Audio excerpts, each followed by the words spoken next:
Today, we're diving into a fundamental aspect of gym training, the art of increasing load over time. You see, as our muscles grow, so should the challenge we throw at them. It's all about progressive overload, a key principle in effective training. But the thing is, you may be having a hard time deciding when to up the ante. So let's explore the science behind when and how to crank up the weight in the gym. By the end of this video, you will be well equipped with some practical tips on how you can maximize hypertrophy training. Now, let's cut to the chase. When it comes to hypertrophy, that's muscle growth for the uninitiated. The relationship with load might not be what you expect. Take a look at this study. It shows that, surprisingly, muscle growth can be achieved across a spectrum of different loads. Whether it's light, moderate, or heavy, the gains remain consistent. A meta-analysis delved into the impact of load on hypertrophy, categorizing them into light, which is 15 plus rep max, moderate, 8 to 15 rep max, and heavy at max or heavier. The verdict? No significant difference in muscle growth between these load categories. So, what's the sweet spot?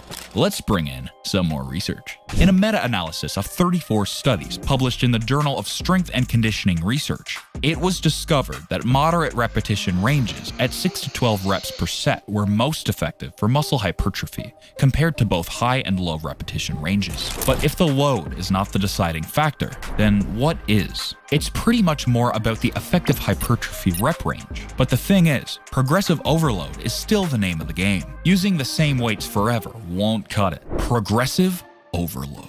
This is ultimately one of the key players in transforming your body. With progressive overload, you can make sure that you don't plateau prematurely. Contrary to popular belief, progressive overload is not just about adding more plates to the bar. It's a strategic, gradual exercise in resistance that keeps your muscles on their toes. Think about your goal.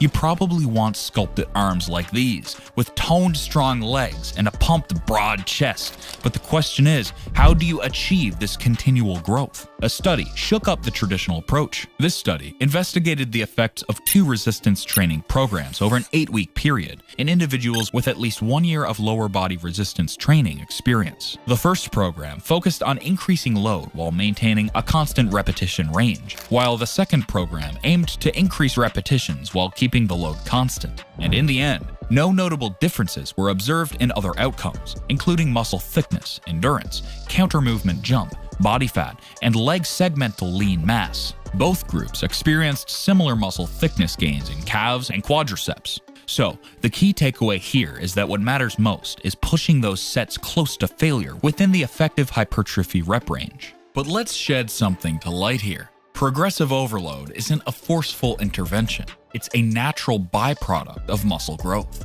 And the ability to lift more weight is the proof in the pudding. But always keep in mind that there's no one-size-fits-all plan for load progression.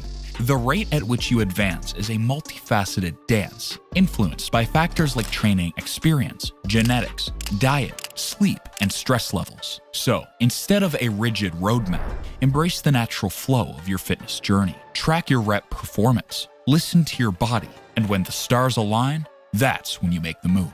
Now, let's talk shop about the factors that pull the strings on the load you hoist. It's not just about tossing on more weight blindly. There's a science to it. First up on our list, lifting technique. Ever heard of the phrase mind-muscle connection? It's not just gym lingo. It's the reality when you want to build muscle. When you're chasing hypertrophy, it's about stressing specific muscle groups, not impressing with sheer weight. Strict technique ensures that your target muscle is the star of the show.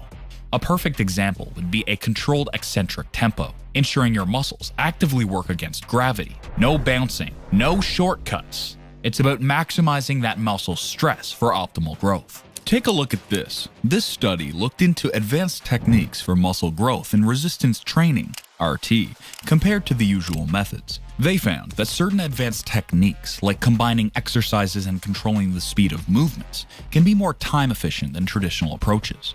If you're focusing on lifting heavier weights, emphasizing the lowering phase of the lift, eccentric loading might be beneficial. For creating metabolic stress, methods like drop sets and using lower weights with restricted blood flow could be efficient. If you're a well-trained athlete, incorporating some of these advanced techniques might help you overcome plateaus and keep your workouts interesting. The key takeaway is that lifting techniques play a significant role in how effective your training is, especially when aiming for muscle growth. Speaking of growth, let's chat about rest periods. Short or long, both have their merits. Here's a study that sought to find out the impact of short and long rest intervals between sets in resistance training, aiming to shed light on their influence on muscle growth. Through a systematic search of various databases, 6 studies meeting specific criteria were analyzed. What's intriguing is that the evidence suggests both short and long rest intervals can contribute to muscle hypertrophy gains.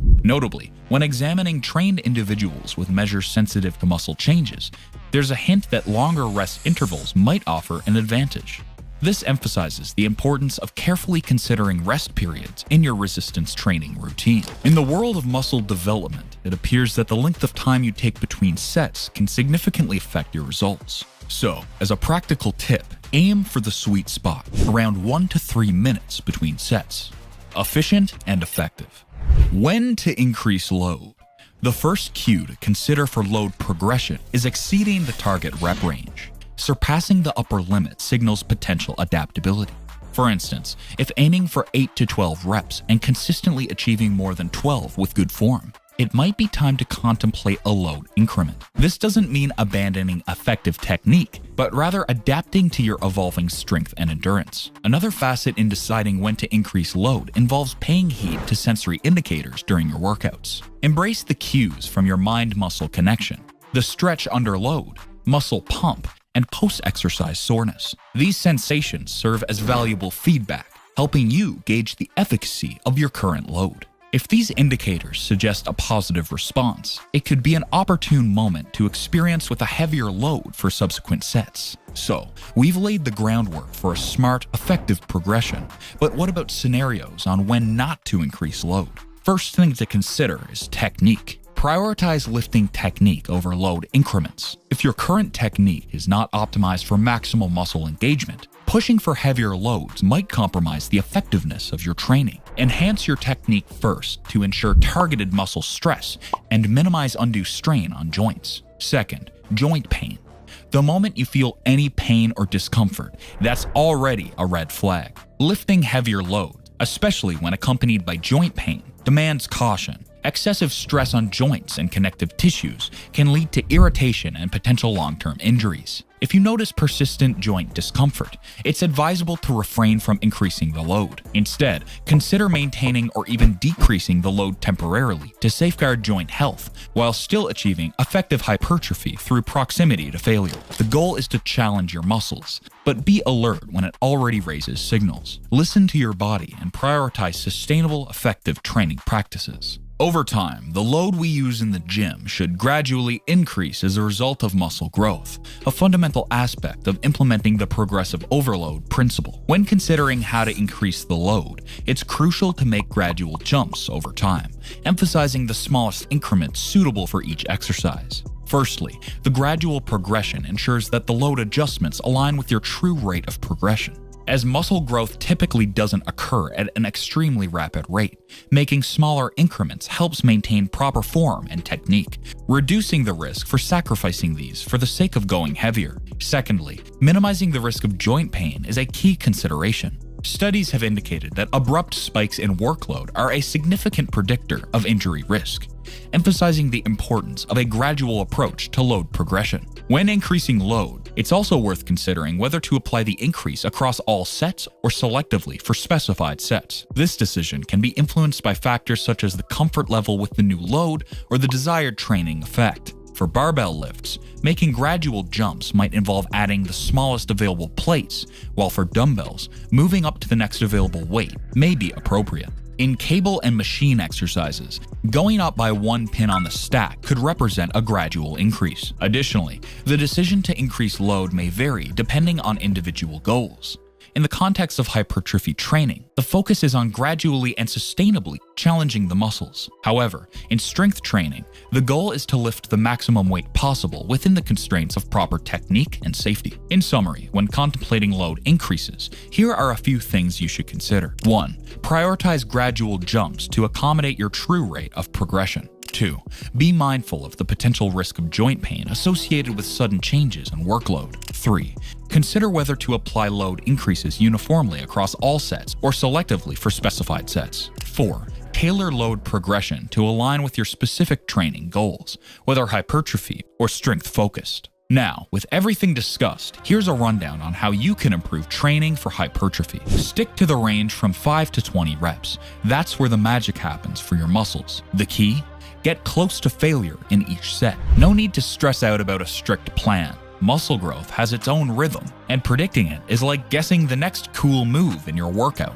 Pay attention to how you lift. Technique matters more than just lifting heavy. Take a breather between sets. It's all about finding that balance. Slow and steady wins the muscle race. Gradual increases in weight are like leveling up in a game. It's not just about adding weight, it's about getting smarter with each lift. Remember, these are more like friendly tips rather than strict rules. When considering an increase in load, listen to your body. Exceeding your target reps? Go for it. But if technique wavers or joints protest, stick to the familiar weight.